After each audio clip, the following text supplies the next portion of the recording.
Welcome everyone to the final presentation of the day.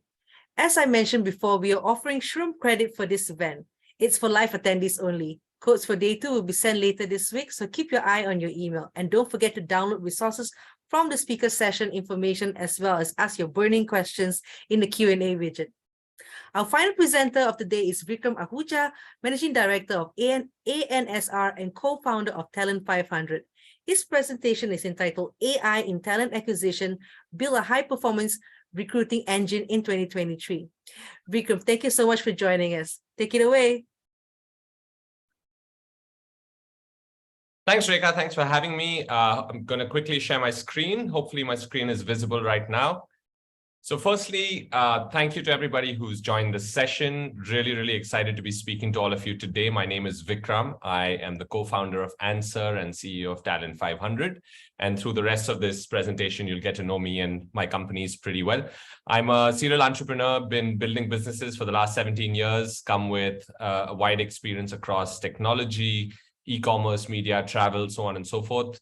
I've been fortunate enough to build companies that have been seen all the way through to acquisition, and I've also built companies that haven't worked. And in my experience, the difference between good businesses and great businesses are the teams that you build. So I'm extremely passionate about building products and building teams that go with them.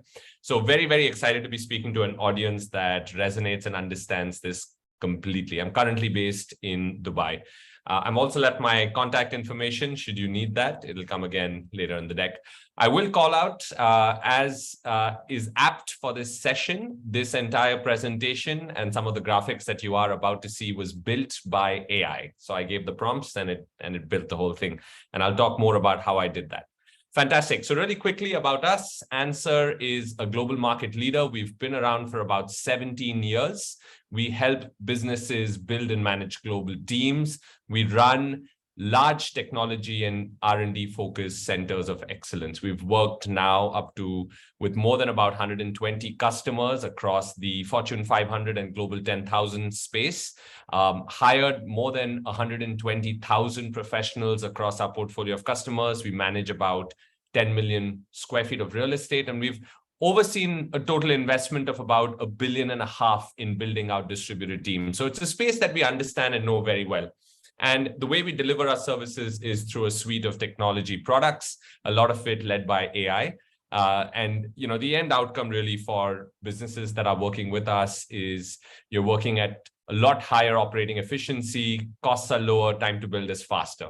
We're headquartered out of the US with offices in India, in Poland, in the UAE, as well as operating in about 60 different countries around the world. We work with some of the world's best companies. I mentioned that earlier. In terms of size and scope, we work with everyone from a Target and a Walmart to companies like Airbnb and Uber, and then more recently, mid-market, startup and growth stage companies of all sizes. Today, the smallest customer that we have operates a distributed team of 1, and the largest company that we have operates a few tens of thousands. So our solution is extremely scalable. And I'll talk a little bit more about how we achieve this, but needless to say, our focus really is on helping customers build, manage global teams, which are essentially working at higher efficiency, operating much faster and more cost effectively than if you were to do it by yourselves, right? And you'll see the value that we add to a lot of our customers is extremely critical. So what we do, again, just to summarize, we offer talent solutions, infrastructure, and everything required to help a company build, scale, and grow through its life cycle. We're really passionate about the idea of scaling workforce, diversifying teams, and really operating centers that are high impact, productive, and lead to an overall and successful outcome for our customers.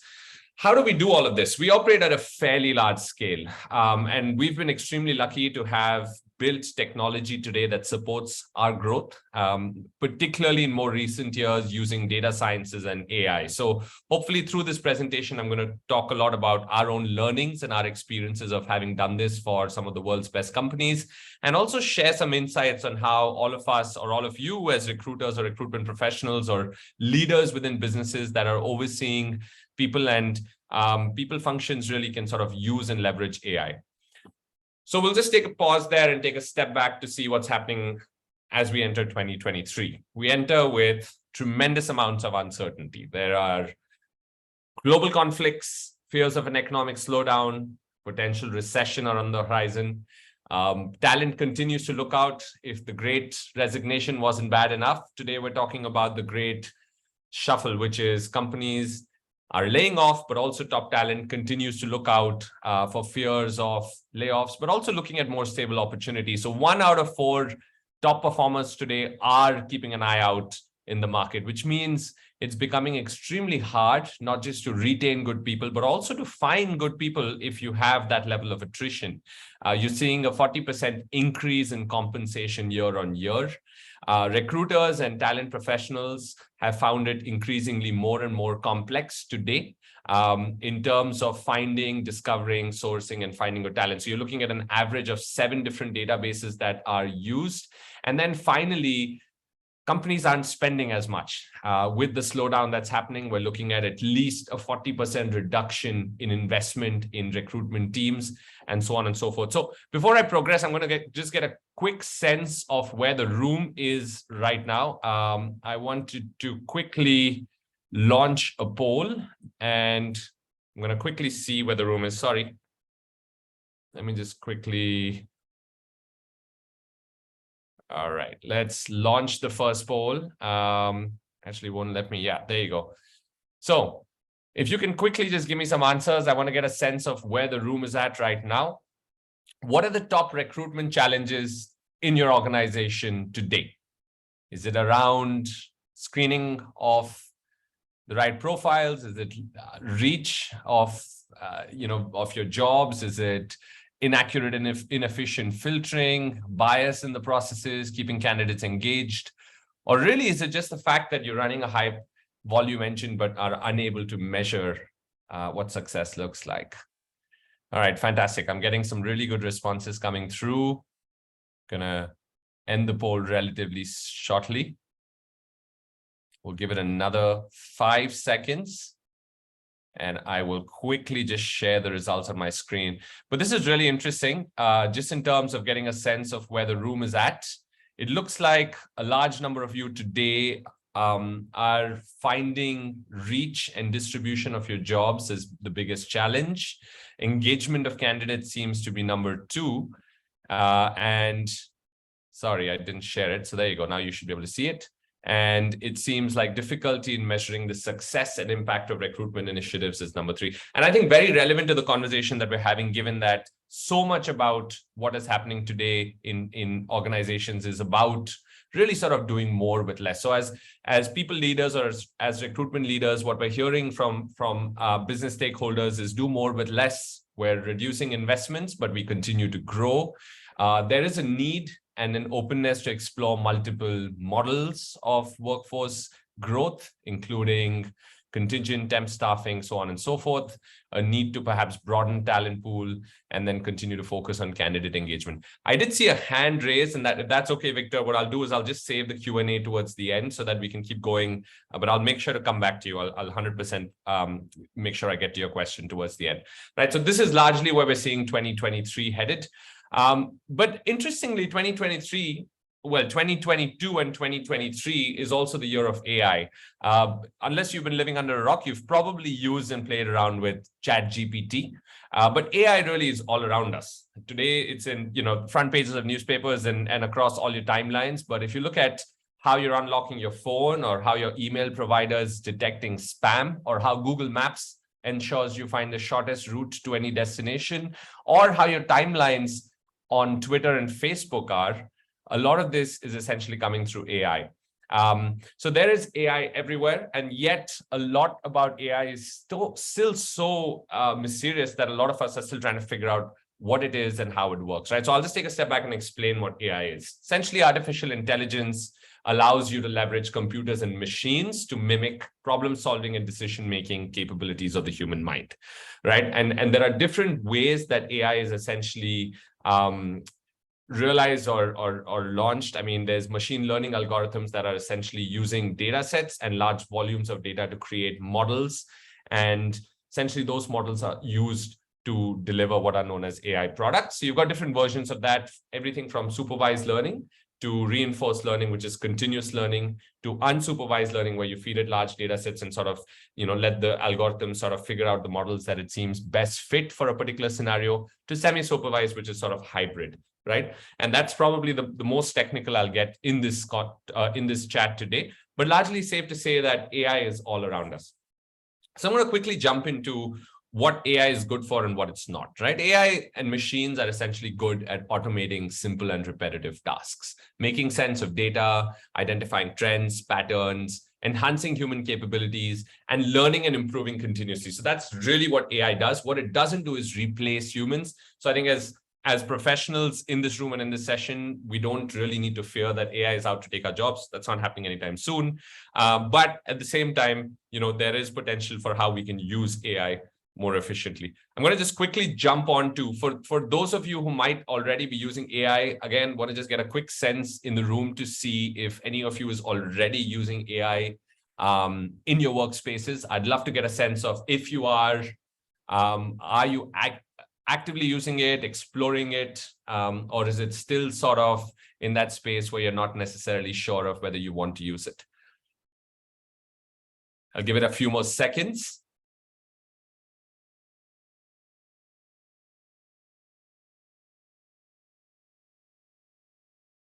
All right, so looks like there is a large number of you that are interested in AI, which is perfect. So we picked the right topic for today. And there also seems to be a reasonable number that is sort of using it today, but in a limited capacity. And I'm extremely curious to understand, what your inputs are at the end of this session as well. So here is our hypothesis. AI will transform recruiting in 2023 and beyond. And there are 4 areas that we think it'll transform how all of us work. 1 is sourcing optimization, 2 is screening and selection, 3 is candidate engagement, and 4 is analytics. And we're going to do a deep dive in all of these. But safe to say that the power of technology today is in our hands and it's very real. So let's dive straight in. And I'm going to talk a little bit about each of these. And again, would love for you to all keep your questions and make sure you share them in the chat. We'll leave some time for it towards the end of the session. So number 1, talent sourcing. I mentioned earlier that today recruiters have the challenge of too many databases. It's hard to find good talent. Good talent is being quoted by multiple other companies at the same time. So as a recruiter, you've got to do more with less. Talent sourcing becomes an extremely efficient use of AI. And essentially what we're talking about is creating predictions or forecasts on what channels might be the best suited for which job, right? Secondly, as recruiters today, we're used to searching on large databases using simple Boolean keywords, could be skills or location or, any sort of combination of company and background, industry, etc. AI allows us to look beyond these and identify matches based on multiple data points. So that's another really interesting use case. Eliminating human bias. I think it's a well-known fact that we struggle with diversity in our workforces. Some industries are worse off than others, but a lot of this really stems from the bias that exists within our teams. And some of these are unconscious biases that exist as well. There is a way for us to now eliminate some of these biases by using systems that essentially offer a far more neutral approach towards selection and sourcing. One of the most exciting use cases for AI, for us, at least in our experiences, has been reusing internal talent pools, both past applicants as well as current employees. And what is really interesting here is AI and data allows you to really select people for potential rather than for only their skills. And what that means is internal mobility now becomes a lot more possible because you're essentially able to create a mapping of career path and career growth for your current employees, rather than sort of looking back and saying, where has someone gotten to, and so therefore can I hire them for a particular role? Some of this I cover in a later case study as well, but for me, internal hiring and mobility is an extremely exciting use case for this. Excuse me. And then finally, just the ability to leverage passive talent pools.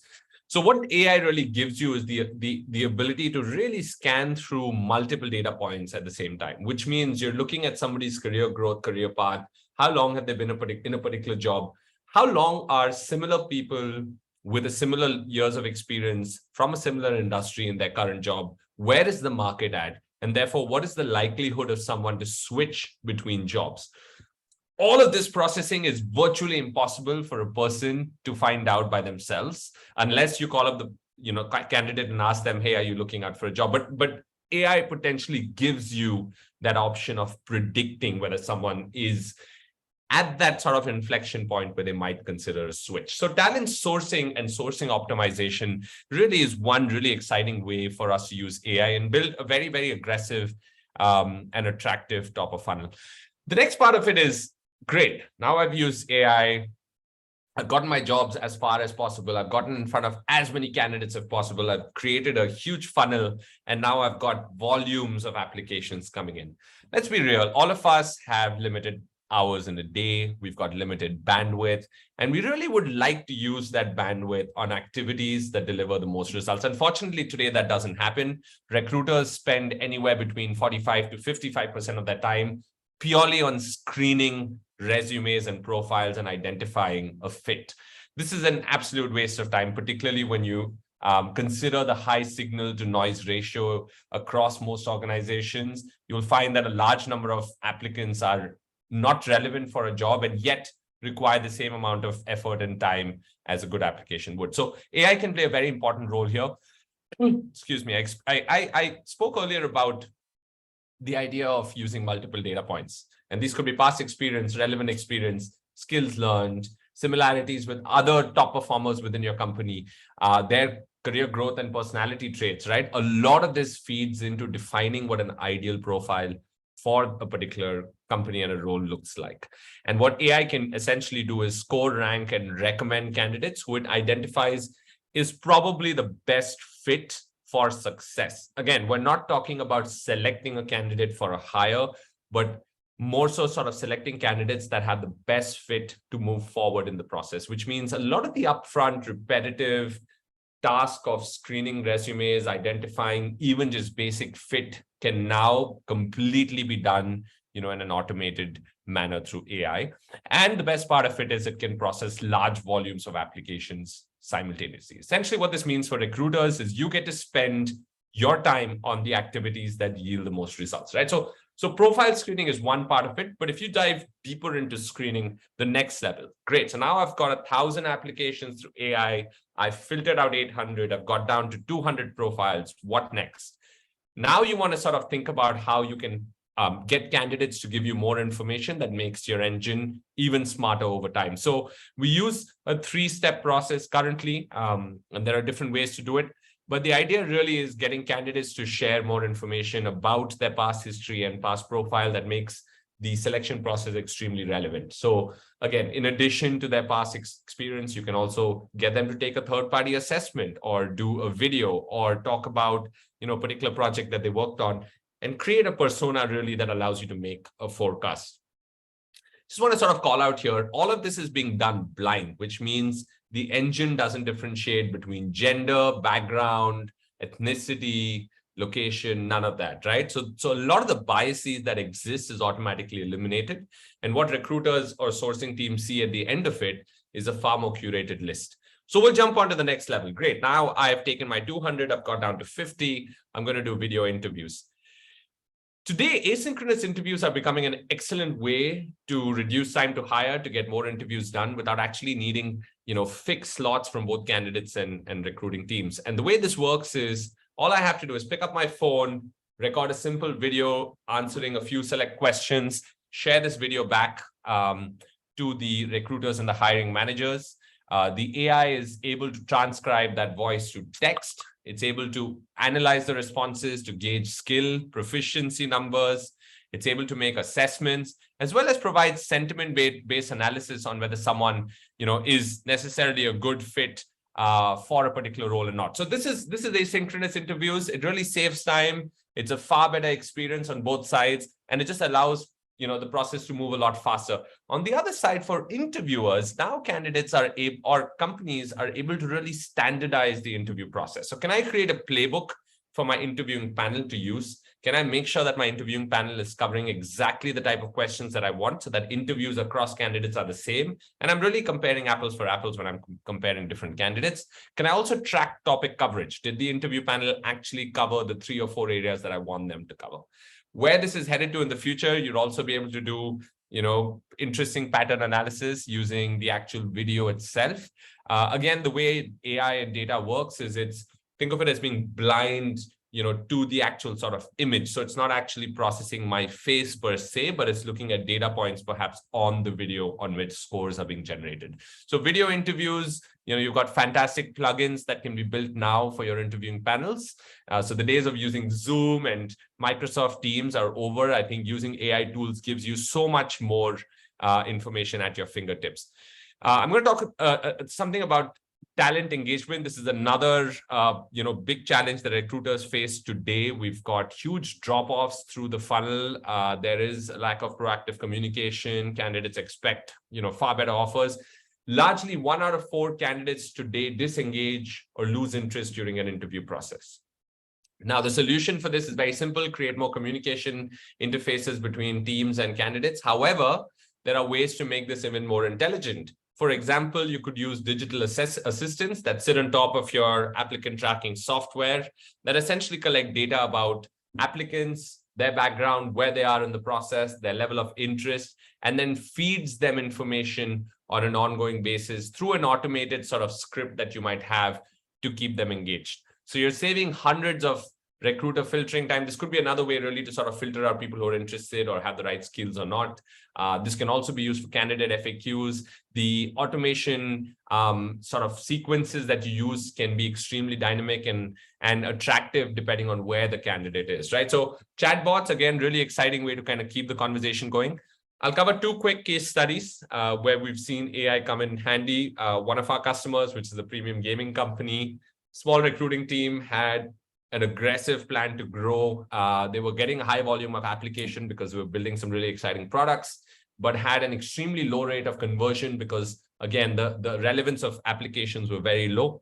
Using AI, they were able to filter out 85% of all inbound applications, allowing the recruiters to spend time on the highest match candidates, keep the candidates engaged, and they increase their conversion to about 45%. Also reduce the time to hire by about half, right? So all in all, they were able to hire an extremely large team in a very short period of time. Now I'll take a completely different example and go on the other spectrum. And we're talking about the world's largest airline that already has a huge network of internal talent, past applicants, internal employees, so on and so forth. But because of multiple complex systems that they were using between their ATS and their HRIS and so on and so forth, they were unable to reuse the applicant data, right? And a lot of what the AI tool did is identify best match talent. So rather than sort of, going out into the market and asking applicants to apply again, all they did was look at their existing talent pool and identified who was a good fit, and then encouraged those people to apply to open positions, leading to a huge saving in costs, but also keeping attritions low. This company hired about 150 odd in 6 months. So, where we are today is, where is AI going to take the recruitment industry? If it wasn't already clear, I think there's tremendous value for us as recruiters or as folks within the HR industry. Technology will essentially allow us to reduce time, reduce cost, improve time to hire, improve productivity, and ultimately lead to better hires, which means your organizations have higher chances to succeed.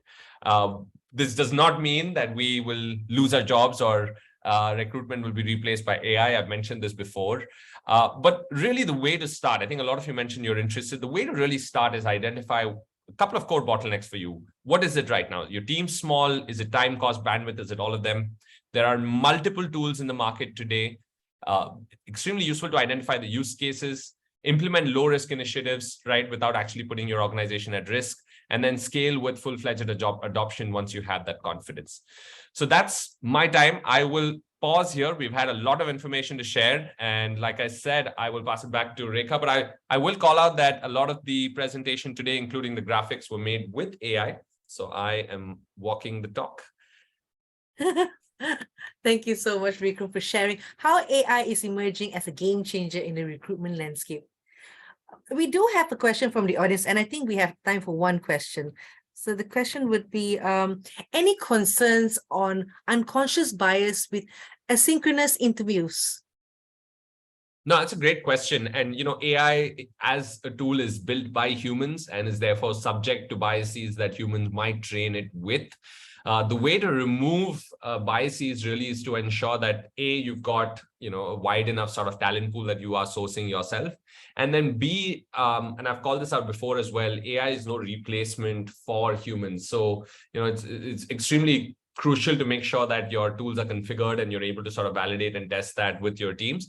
But largely, a lot of the tools in the market today are built, keeping these inherent biases in mind. And you can also just make sure that the profile information that you're feeding into these tools is blind. So you're not feeding in information about gender or location or background, so on and so forth, and just feed in, just pure skill related information, which allows the tool to sort of avoid any biases. In my experience, there is far less biases in these tools than amongst human recruiters, which is unfortunately just human nature.